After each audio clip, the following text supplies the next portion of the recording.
Hello everyone, good evening everybody.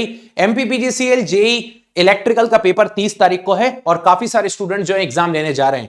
But अभी exam students के मन में एक ही चीज है कि सर इस बार एग्जाम पैटर्न तो चेंज हो गया, बट नॉन टेक जो है वो किस तरीके का हमको देखने को मिल रहा है। तो अगर हम लास्ट टाइम के कंपैरेटिवली बात करें तो एग्जाम का पैटर्न इस बार चेंज हुआ है। यहाँ पे नॉन टेक का वेटेज को बढ़ा दिया गया है। नॉन टेक यहां पर इस बार 40 मार्क्स का पूछा जाने वाला है, जैसा कि मैंने आपके सामने लिखा हुआ है, और टेक्निकल हमारा 60 का होने वाला है। सिमिलरली लास्ट टाइम के कंपैरेटिवली नॉन टेक में थोड़ी सी छेड़खानी भी करी है, लेकिन अभी आपको ये बात पता होना चाहिए कि जेई के साथ और भी हमारे बहुत सारे एग्जाम्स आए थे, जैसे मैकेनिकल का जेई हो गया, या लाइनमैन हो गया, लाइन परिचालक हो गया, या मैं बात करता हूं तो बाकी के एग्जाम्स हो गए ग्रेड 3, इन सब में नॉन टेक कैसा पूछा गया।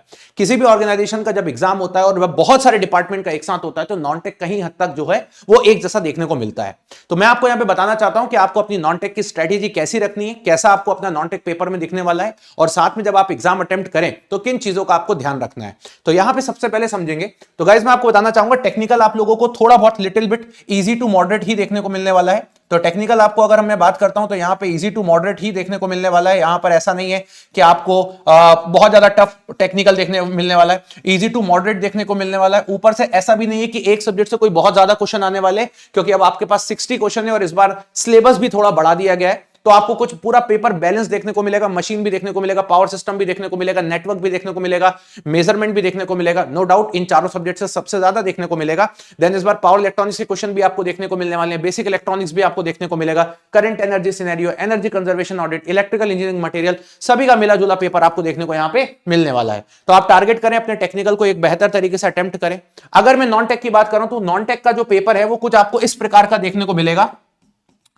इस प्रकार का आपको कुछ नॉन टेक का पेपर देखने को मिलेगा। यहां पर अगर मैं बात करता हूं तो 5 क्वेश्चन आप लोगों को बेसिक कंप्यूटर के देखने को मिलने वाले हैं। 5 क्वेश्चन आपको यहां पे बेसिक कंप्यूटर के देखने को मिलने वाले, हो सकता है 4 भी मिले, लेकिन अप्रॉक्स 5 के आसपास आपको बेसिक कंप्यूटर के क्वेश्चन देखने को मिलने वाले हैं, जो कि पूरे नॉन टेक का सबसे इजी पोर्शन है। इसके अलावा अगर मैं बात करता हूं तो 10 क्वेश्चन आप लोगों को यहां पे देखने को मिलने वाले हैं मैथ्स और रीजनिंग, यानी कि एप्टी और रीजनिंग के। तो एप्टी और रीजनिंग से आपको यहां पर 10 क्वेश्चन देखने को मिलने वाले हैं। तो मैं आपसे यही बोलूंगा कंप्यूटर में से फुल आउट ऑफ फुल लाने की कोशिश करें। अगर आप चाहते हो कि आपका नॉन टेक का पेपर अच्छा हो, कंप्यूटर में फुल आउट ऑफ फुल लाने की कोशिश करें, मैथ्स रीजनिंग में फुल आउट ऑफ फुल लाने की कोशिश करें, क्योंकि यहां पे नॉन टेक में आप टाइम दोगे तो आपसे क्वेश्चन बन जाएंगे, ज्यादा टफ क्वेश्चंस नहीं है। इसके बाद 5 क्वेश्चन आप लोगों को यहां पे देखने को मिल सकते हैं। यह है आपका एमपी जीके से रिलेटेड, मध्य प्रदेश जीके, जो स्पेसिफिकली एमपी जीके को लेकर के रहेंगे, और 5 क्वेश्चन आप लोगों को यहां पर देखने को मिल सकते हैं। क्लियर, यहां पे 5 क्वेश्चन आप लोगों को देखने को मिल सकते हैं करंट अफेयर से लेकर के। करंट अफेयर कोई बहुत ज्यादा पुरानी नहीं पूछी जा रही, इस साल की भी करंट अफेयर्स पूछी जा रही है, क्योंकि एग्जाम अभी आया ही था और तुरंत आप लोगों का पेपर आ गया, तो बहुत ज्यादा टाइम नहीं था। तो इस साल की भी करंट अफेयर्स पढ़ के जाएं, एटलीस्ट जनवरी फरवरी की, और लास्ट ईयर की तो आपको पढ़ के जाना ही है, कोई सा भी क्वेश्चन आ सकता है। ये वो हिस्सा है जहां से आपके सबसे ज्यादा क्वेश्चन पूछे गए हैं, और मैं बोलना चाहूंगा कि यहां से आप एक अच्छा स्कोर क्रिएट कर सकते हैं। तो यहां से एक अच्छा स्कोर क्रिएट किया जा सकता है आपका। तो ये वाला पोर्शन है। अब रिमेनिंग जो पोर्शन है 10, 5, 5 और यहां पे 25 के बाद अगर मैं बात करता हूं तो रिमेनिंग जो 15 क्वेश्चंस हैं आपके, क्लियर, ये किसी के भी साथ असेंबल हो सकते हैं। ये हमारे स्टैटिक जीके के क्वेश्चंस हैं। स्टैटिक जीके का मतलब आ जाता है हमारे पास क्या, हिस्ट्री, पॉलिटी, ज्योग्राफी, या फिर मैं बात करता हूं तो है ना, वहां से हमको यहां पे कुछ क्वेश्चंस भी देखने को मिलते हैं।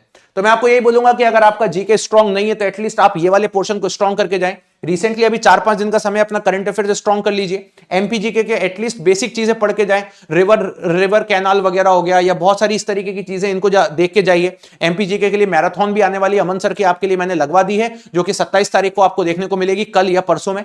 इसके अलावा 5 क्वेश्चन बेसिक कंप्यूटर के आने वाले हैं, इस तरीके से ये आने वाले, तो यहां से अपना स्कोर करिए। कोशिश करिए कि टेक्निकल के 60 क्वेश्चंस और नॉन टेक के ये वाले 25 क्वेश्चन, इन पे आपका सबसे ज्यादा फोकस होना चाहिए। मोर फोकस आपका इसके ऊपर होना चाहिए, और उसके बाद आपका फोकस जाना चाहिए इसके ऊपर।